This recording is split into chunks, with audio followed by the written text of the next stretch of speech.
অধ্যাপক বিজ্ঞানী আচার্য প্রফুল্লচন্দ্র রায়ের আত্মচরিত পড়ছিলাম আমরা। আগের ভিডিওতে আমরা ষড়বিংশ পরিচ্ছেদ পাঠ করেছিলাম, যেখানে দেখানো হয়েছে যে বাংলা ভারতের অন্যান্য রাজ্যের কাছে একটি কামধেনু স্বরূপ ছিল।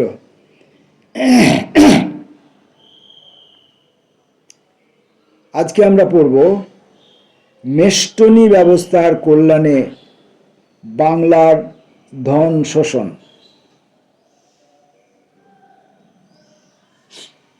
মেষ্টনী ব্যবস্থায় বাংলাদেশ তাহার রাজস্বের 2/3 হইতেই বঞ্চিত হইতেছে। মাত্র এই 1/3 রাজস্ব জাতি গঠনমূলক কার্যের জন্য অবশিষ্ট থাকিতেছে। এই ব্যবস্থায় বাংলাদেশের রাজস্বের প্রধান প্রধান দফাগুলি বাণিজ্য শুল্ক, আয়কর, রেলওয়ে প্রভৃতি তাহার হাতছাড়া হইয়াছে। বাণিজ্য শুল্কের আয় 1921-22 সালে 34 কোটি টাকা ছিল। 1929-30 সালে উহার পরিমাণ দাঁড়াইয়াছে 50 কোটি টাকায়। আর রাজস্বের যে সমস্ত দফা সর্বাপেক্ষা অসন্তোষজনক এবং যাহাতে আয় বাড়িবার বিশেষ সম্ভাবনা নাই, সেইগুলি মন্ত্রীদের অধীনস্থ তথাকথিত হস্তান্তরিত বিভাগগুলির জন্য রাখা হইয়াছে। ইহার ফলে দেশে মাদক ব্যবহার এবং মামলা মোকদ্দমা বৃদ্ধির সহিত সংশ্লিষ্ট আবগারি শুল্ক ও কোর্ট ফি প্রভৃতির দরুন নিন্দা ও গ্লানি দেশীয় মন্ত্রীদেরই বহন করিতে হইতেছে। ইতিপূর্বে দেখাইয়াছি যে পলাশীর যুদ্ধের সময় হইতেই বাংলা ভারতের কামধেনু স্বরূপ ছিল এবং ভারতের অন্যান্য প্রদেশ জয়ের জন্য সামরিক ব্যয় যোগাইয়া আসিয়াছে। নতুন শাসন সংস্কারের আমলে মেষ্টনী ব্যবস্থার ফলে বাংলারই সর্বাপেক্ষা বেশি ক্ষতি হইয়াছে এবং ইহার অর্থ নির্মমভাবে শোষণ করা হইতেছে। আমি আরও দেখাইয়াছি যে বাংলার আর্থিক দারিদ্র্য পলাশীর যুদ্ধের সময় হইতেই আরম্ভ হইয়াছে। মেষ্টনী অবস্থা আরও শোচনীয় করিয়াছে মাত্র। বাংলার ভূতপূর্ব lieutenant governor sir Alexander Mackenzie 1896 সালে ইম্পেরিয়াল বাজেট আলোচনার সময় বলেন, এই প্রদেশরূপী মেষ্টিকে মাটিতে ফেলিয়া তাহার লোমগুলি নির্মূল করিয়া কাটিয়া লওয়া হইতেছে। যতক্ষণ পর্যন্ত পুনরায় রোমোদ্গম না হয় ততক্ষণ সে শীতে থরথর করিয়া কাঁপিতে থাকে। সুতরাং বাংলাদেশ ইম্পেরিয়াল গভর্নমেন্টের নিকট হইতে ক্রমাগত অবিচার সহ্য করিয়া আসিতেছে। বাংলা ভারতের প্রধান 5টি প্রদেশের মধ্যে সর্বাপেক্ষা ঐশ্বর্যশালী ও জনবহুল, অথচ এই প্রদেশকেই সর্বাপেক্ষা কম টাকা দেওয়া হইতেছে। ফলে তাহার জাতি গঠনমূলক বিভাগগুলি সর্বদা অভাবগ্রস্ত। দৃষ্টান্তস্বরূপ শিক্ষার কথাই ধরা যাক। 1924-25 সালে সরকারি রিপোর্টের হিসাব হইতে বিভিন্ন প্রদেশের শিক্ষার ব্যয় নিম্নে দেওয়া হইল। মাদ্রাজে শিক্ষাক্ষেত্রে সরকারি সাহায্য হচ্ছে 1,71,38,548 টাকা, আর ছাত্রদের বেতন বাবদ উপার্জন 84,32,991 টাকা। বোম্বাই, তার সরকারি সাহায্য 1,84,47,165, ছাত্র বেতন 60,13,961। বাংলা 1,33,82,962, ছাত্র বেতন এক্ষেত্রে সবচেয়ে বেশি, 1,40,00,000 46,36,126। যুক্তপ্রদেশ মানে উত্তরপ্রদেশ 1,72,28,490। ছাত্র বেতন 42,14,354।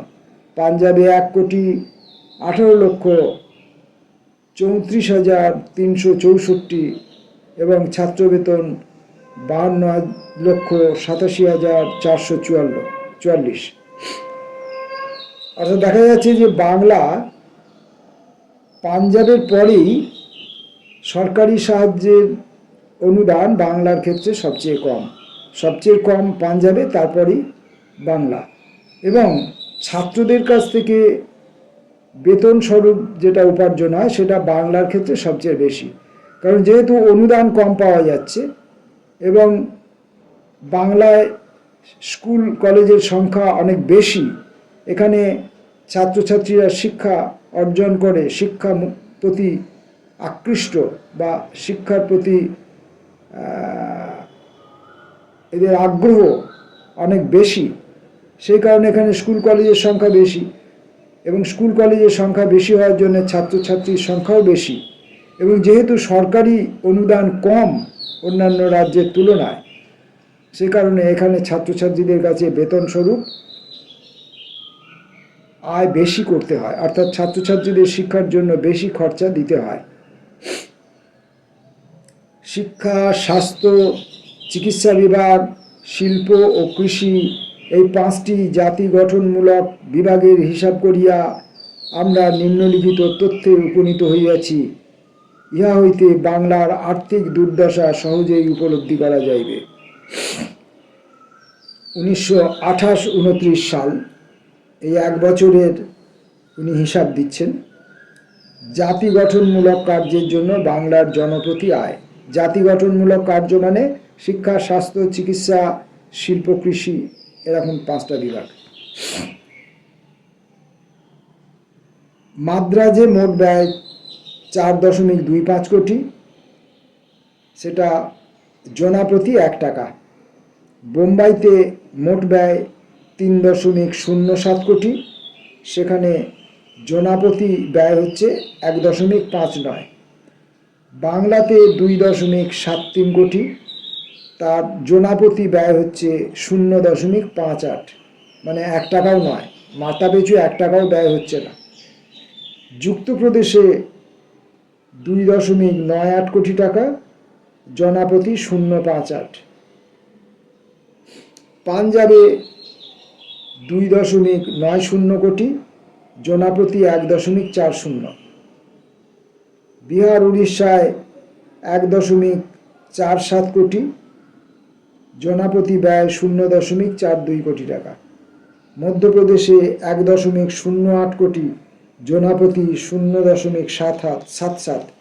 আসামে 0.58 কোটি, জনাপ্রতি 0.76 টাকা। মোটামুটি বলা যায় পাঞ্জাব, বোম্বাই বাংলার চেয়ে জনপ্রতি শতকরা 166 ও 133 টাকা ব্যয় করে। মাদ্রাজ শতকরা 66 টাকা এবং আসাম শতকরা 25 টাকা বাংলার চেয়ে বেশি ব্যয় করে। একমাত্র বিহার ও উড়িষ্যা প্রদেশে জাতি গঠনমূলক কার্যে জনপ্রতি বাংলার চেয়ে কম ব্যয় করে। ইহা অকাট্যরূপে প্রমাণ হইতেছে যে মেষ্টনী ব্যবস্থা আইন দ্বারা সমর্থিত লুণ্ঠন মাত্র এবং ঘোর অবিচারমূলক। মেষ্টনী ব্যবস্থা আইন দ্বারা সমর্থিত লুণ্ঠন মাত্র এবং ঘোর অবিচারমূলক।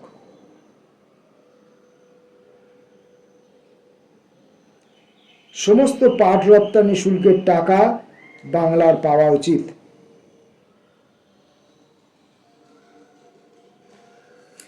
শ্রীযুক্ত ক্ষিতীশচন্দ্র নিয়োগীর মতে 1927 সালের 31শে মার্চ পর্যন্ত ভারত গভর্নমেন্ট এই শুল্ক বাবদ মোট 34 কোটি টাকা হস্তগত করিয়াছেন, আর বাংলার জাতিগঠনমূলক বিভাগগুলি শোচনীয় অভাব সহ্য করিতেছে।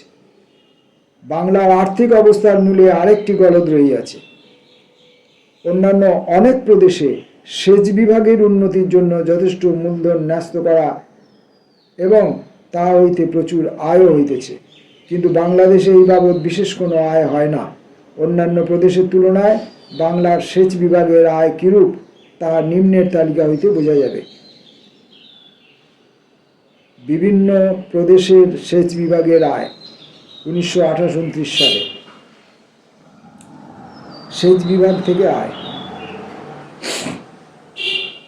মাদ্রাজে 1.83 কোটি টাকা, বোম্বাইয়ে 0.65, বাংলায় 0.01 বাংলায়, যুক্তপ্রদেশে 0.84, পাঞ্জাবে 3.74, বিহার উড়িষ্যায় 0.20।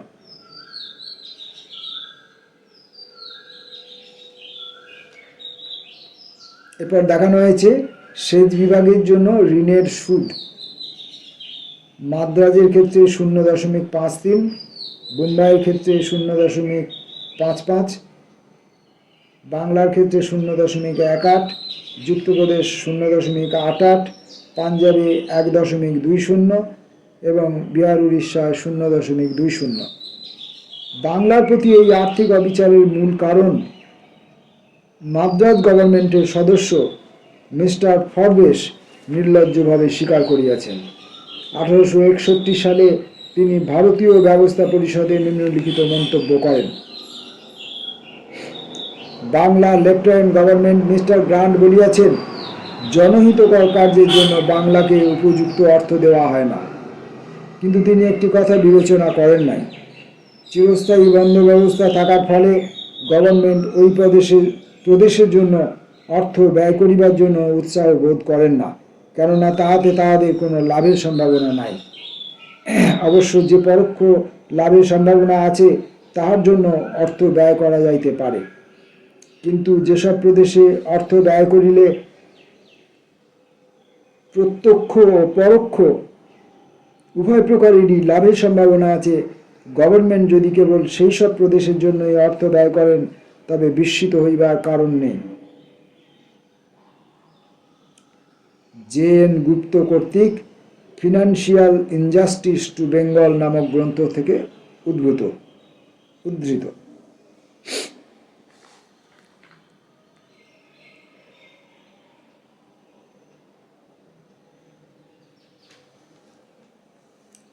আভ্যন্তরীণ উন্নতি সাধনের জন্য যথেষ্ট অর্থ সম্পদ থাকিলেও বাংলাকে অর্থকষ্ট সহ্য করিতে হইয়াছে।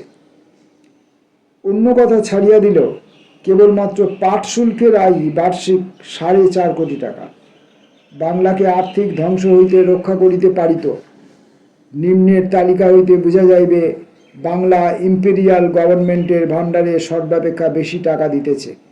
এবার কোন প্রদেশ সরকারকে কত টাকা দিচ্ছে বছরে তার একটা হিসাব। বাংলা 1921 থেকে 1922 সালে বাংলা দিচ্ছে 36 টাকা শতকরা হিসাবে, যুক্তপ্রদেশ দিচ্ছে 6 টাকা মানে উত্তরপ্রদেশ, মাদ্রাজ দিচ্ছে 12 টাকা, বিহার উড়িষ্যা দিচ্ছে 0.7 টাকা, পাঞ্জাব দিচ্ছে 4 টাকা, বোম্বাই 39 টাকা, মধ্যপ্রদেশ 1.5 টাকা, আসাম 0.5 টাকা। মোট 100% মধ্যে সর্বাপেক্ষা বেশি দেয় বোম্বাই এবং তারপরেই সবচেয়ে বেশি দেয় বাংলা 36 টাকা। 100 টাকার মধ্যে 36 টাকা। এবং 1925-26 সালে কী পরিমাণ দিয়েছে সেটার হিসেব দেখা যাক। সেখানে বাংলা ওই বোম্বাইকে ছাড়িয়ে গেছে। 1925-26 সালে বাংলা দিচ্ছে 45 টাকা, 100 টাকার মধ্যে 45 টাকা। যুক্তপ্রদেশ দিচ্ছে 1.6 টাকা, মাদ্রাজ দিচ্ছে 9.6 টাকা, বিহার উড়িষ্যা দিচ্ছে 0.7 টাকা, পাঞ্জাব দিচ্ছে 1.5 টাকা, মুম্বাই দিচ্ছে 40 টাকা, যার থেকে আরও 5 টাকা বেশি দিচ্ছে বাংলা। মধ্যপ্রদেশ দিচ্ছে 1.0 টাকা এবং আসাম দিচ্ছে 0.6 টাকা। এইরূপে দেখা যাইতেছে যে ভারত সাম্রাজ্যের প্রতিষ্ঠা, বিস্তার ও রক্ষাকার্য বাংলার ভাণ্ডার হইতে ক্রমাগত অর্থ শোষণ করিয়াই সাধিত হইয়াছে। টিপু সুলতানের সঙ্গে যুদ্ধ, মারাঠা ও শিখদের সঙ্গে যুদ্ধ চালাইতে এই বাংলারই রক্ত শোষণ করা হইয়াছে এবং ইহার ন্যায়সঙ্গত অভাব অভিযোগ উপেক্ষা করা হইয়াছে এবং মেষ্টনী ব্যবস্থায় এই রক্ত শোষণ কার্য এখনও পরমোৎসাহে চলিতেছে। সাম্রাজ্যবাদরূপী মূলক দেবতার নিকট বাংলাকে প্রাচীন কাল হইতে প্রচলিত রব্যয় নীতি অনুসারে বলি প্রদান করা হইয়াছে।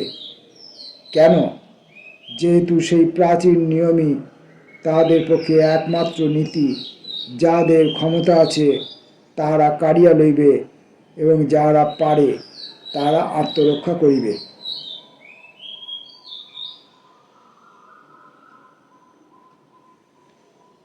ইংরাজ যখন ভারতে এসেছে, প্রথমে তো বাংলা দিয়েই সে ঢুকেছে, বাংলা জয় করেছে।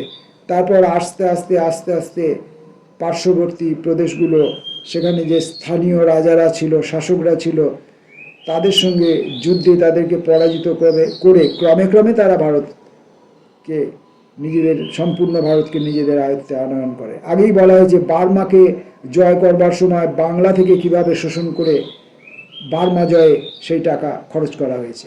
এখানেও বিভিন্ন হিসাবের মধ্যে দেখা যাচ্ছে যে অন্যান্য রাজ্যগুলোর স্থানীয় যে আঞ্চলিক শাসক, তাদেরকে, যেমন মারাঠা, শিখ, টিপু সুলতান, এদেরকে হারাবার জন্য, এদের সঙ্গে যুদ্ধ করবার জন্য যে অর্থের প্রয়োজন, সেই অর্থ তারা বাংলা থেকে শোষণ করেছে, করে নিজের গোটা ভারতবর্ষে নিজেদের সাম্রাজ্য বিস্তার করেছে আর বাংলাকে ক্রমশ রুগ্ন করে তুলেছে।